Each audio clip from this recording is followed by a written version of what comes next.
So our next topic is the transition probability for a constant perturbation. Now the probability that at the instant t the system will be in a state with the eigenfunction psi n 0 where the original state is represented by psi 1 0, then the transition probability will be, ठीक है। अभी हमने ऊपर transition की बात की थी, तो हमारे पास जो ट्रांजिशन प्रोबेबिलिटी है वो किसके इक्वल आ जाएगी, वो हमारे पास इक्वल आ जाएगी C N asterisk into C N, जो कि हमारे पास क्या है, फंक्शन ऑफ टाइम है। तो हम इसको इस तरह से भी लिख सकते हैं, that is mod of C N of T whole square. अब हमने क्या करना है कि सी एन की वैल्यू हमने जो इक्वेशन नंबर 9 के अंदर निकाली थी, पॉजिटिव वाली वैल्यू, वो उसके अंदर पुट कर देनी है। और इसके अंदर पुट कर देने के बाद हमने क्या कर देना है कि इनको आपस में दोनों इक्वेशंस को मल्टीप्लाई कर दिया।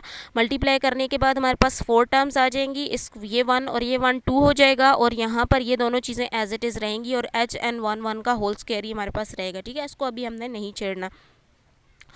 तो अगर हम यहाँ पर देखें, e raise to the power iota theta minus e raise to the power minus iota theta बन रहा है, यानी ई वन माइनस ई N T over H cut पूरे को अगर हम थीटा ले लें तो e power minus e power iota theta minus e power minus iota theta. तो जो ये माइनस कॉमन ले लें तो ये यहाँ पर प्लस आ जाएगा, तो e power iota theta plus ई पावर माइनस आयोटा थीटा हमारे पास इक्वल होता है 2 कॉस थीटा। ठीक है, तो 2 कॉस थीटा हमने यहाँ पर लिख दिया, 2 cos E one minus E N T divided by H cut हमने लिख दिया। ठीक है, तो उसके बाद हम इसमें से अगर 2 कॉमन ले लें तो 1 माइनस कॉस थीटा किसके इक्वल होता है, 2 साइन स्क्वायर थीटा बाई 2 के इक्वल होता है। तो ये फार्मूले नीचे मैंने लिखे हुए हैं, मैं आपको इनको दिखा देती हूँ। ये हमारे पास है, यहाँ पर प्लस आता है, यहाँ पर जो है मैंने माइनस लिखा हुआ, यहाँ पर प्लस आता है। ठीक है, और sine square theta by 2 half angle वाले जो फार्मूलाज होते हैं वो इक्वल होते हैं 1 माइनस कॉस थीटा बाई 2। ठीक है, तो हमने यहाँ पर 1 माइनस कॉस थीटा की जगह पे क्या लिख लिया, 2 साइन स्क्वायर थीटा बाई 2। ये देख लें आप, एच कट के साथ अब 2 आ रहा है, तो ये बन गया 4 sine square E one minus E N of T divided by 2 H cut E one minus E N mod whole square into this one. इसको हम कह देते हैं इक्वेशन नंबर 10।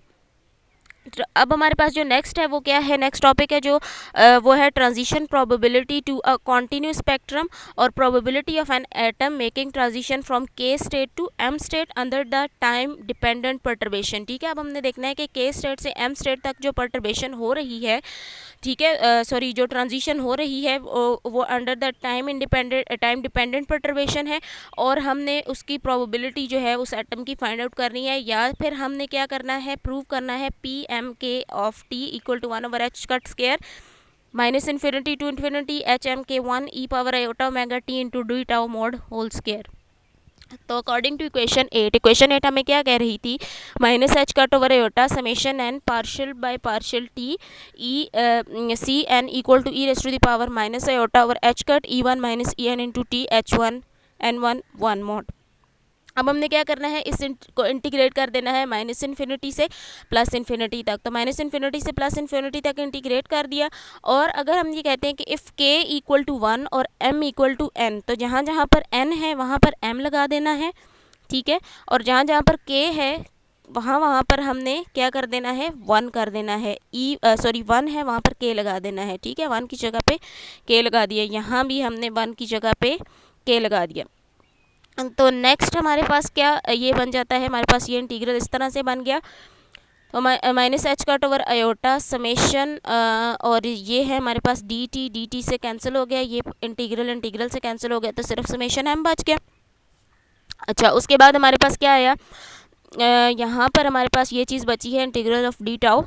तो इसमें से iota H cut minus iota over H cut को हमने यहाँ से उठाया और यहाँ पर ले आए, और यहाँ पर ये जो E K minus E M over H cut है ये इक्वल होता है ओमेगा के एम के। How it is equal to omega K M, omega K M का मतलब है हमारे पास omega K minus omega M, यानी के स्टेट की जो एंगुलर फ्रिक्वेंसी है और जो एम स्टेट की एंगुलर फ्रिक्वेंसी है, ठीक है, दोनों का difference, that is omega K M.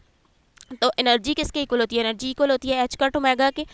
तो के स्टेट की एनर्जी अगर हम लिख लें तो एच कट ओमेगा के हो जाएगी, एम स्टेट की लिख लें तो एच कट ओमेगा एम हो जाएगी।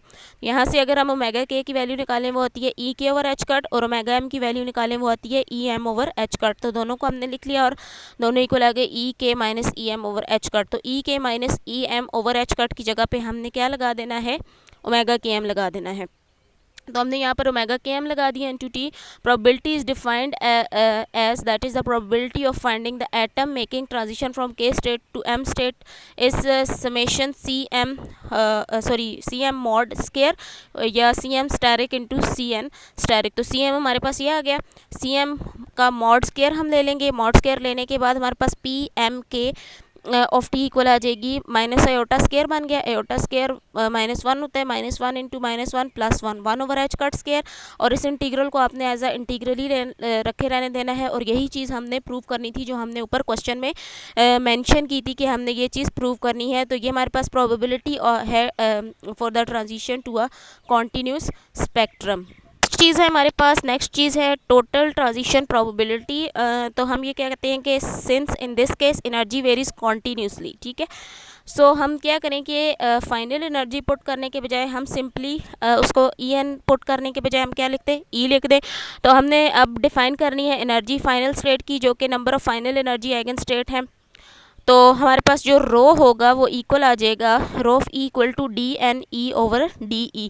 तो ये डेंसिटी है, एनर्जी डेंसिटी है. तो ये डी एन ई यहाँ से अगर हम निकाल लें तो rho of E into D E बन जाएगा. That is equation number 12. तो total probability transition is given by total probability transition W N से हम उसको डिनोट कर देते हैं. और वो इक्वल आ जाएगी summation N C N of T C N asterisk of T या summation N C N of T mod का होल स्क्वायर या C N of T mod whole square. हमने पी एन ऑफ टी के equal लिया था तो हमने P N of T लिख दिया. If the distance between the energy level is very much reduce the summation become integral to any of the N state. ठीक है. अगर तो डिस्टेंस बहुत ज़्यादा हम कम कर देते हैं. ठीक है. मैंने आपको ये बात पहले भी क्लास के अंदर भी कई दफ़ा बताई थी कि हम जो है वो अगर बहुत छोटी वैल्यूज़ आ जाती हैं जिनको डिस्टिंग्विश करना हमारे लिए मुश्किल हो जाता है तो हम वहाँ पर समेशन के बजाय क्या करते हैं, इंटीग्रेशन यूज़ कर लेते हैं. तो यहाँ पर भी हमने यही किया, इंटीग्रेशन यूज़ कर ली. तो इसको इंटीग्रेट कर देते हैं -infinity to infinity D N K with respect to D N of E. तो अब हमने क्या करना है, इक्वेशन 10 को यूज़ करना है और 12 को यूज़ करना है. 12 को यूज़ करके डी एन ई की वैल्यू लगानी है और 10 को यूज़ करके हमने पी एन ऑफ टी की वैल्यू लगानी है. मैं आपको इक्वेशन नंबर 10 और 12 दिखा देती हूँ कौन सी हैं. ये इक्वेशन नंबर 12 है. ठीक है. डी एन ऑफ ई की वैल्यू. और इक्वेशन नंबर 10 हमने यहाँ पर देखी थी बहुत पीछे अगर हम चले जाएं तो ये थी क्वेश्चन नंबर 10. ठीक है. क्वेश्चन नंबर 10 को हमने यूज़ कर लिया और 12 को हमने यूज़ कर लिया. तो हमारे पास जो रिलेशन बना वो क्या बन गया, हमारे पास ये चीज़ आ गई. ठीक है. 10 की वैल्यू लगाई हमने पी एन ऑफ टी की और डी एन ऑफ ई की वैल्यू लगा ली. दोनों की वैल्यूज़ लगाई. Dividing multiplying right hand side by T square over 4h cut square. T square over 4h cut square से हमने इसको मल्टीप्लाई और डिवाइड कर लिया. तो मल्टीप्लाई एंड डिवाइडिंग के बाद अगर आप देखें तो आपके पास बनता है 4 sine square into this one. ये चीज़ आ गई. यहाँ से 4 और 4 को अगर हम कैंसिल कर दें, 4 एंड 4 को कैंसिल कर दिया, कैंसिल आउट कर दिया. और नीचे वाली चीज़ हमारे पास E1 माइनस ई N T over 2h cut का होल स्केयर बन गया. और ये ऊपर वाला जो T square over 4h cut square है ना, इसको मैंने इंटीग्रल से बाहर निकाल लिया. ठीक है.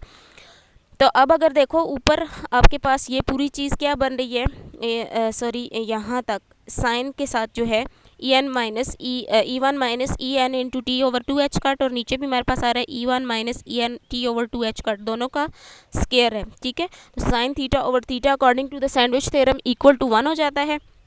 तो इसको हमने इक्वल टू 1 कर दिया. ठीक है.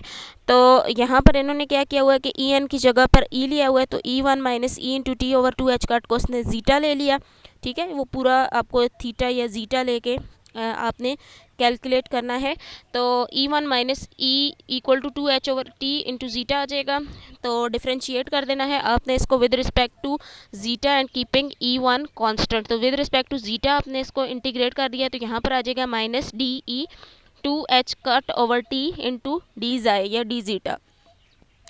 तो यहाँ से डी ई मॉड की वैल्यू आपके पास आ गई 2h cut over T into D जाए. तो आपने क्या किया, sine square zeta over mod of zeta square HN1 square rho of E और डी की जगह पे आपने ये वैल्यू लगा दी. ठीक है. अब according to the sandwich theorem यहाँ पर हमने इसको 1 कर देना है, तो ये 1 हो जाएगा। सिर्फ पीछे क्या बचेगा, rho of E H N 1 square 2 H cut over T, यहाँ पर आ जाएगा एक एच कट से कैंसिल हो जाएगा, एक टी से कैंसिल हो जाएगा, तो ये हमारे पास आ गई डब्ल्यू एन, जो कि टोटल प्रोबेबिलिटी है या टोटल ट्रांजिशन प्रोबेबिलिटी है। तो आज का हमारा ये लेक्चर यहाँ पर ख़त्म हो जाता है। होप आपको ये वीडियो पसंद आई होगी। मैंने बहुत जल्दी में तेज़ी में बनाई है क्योंकि मेरे पास टाइम की शॉर्टेज थी।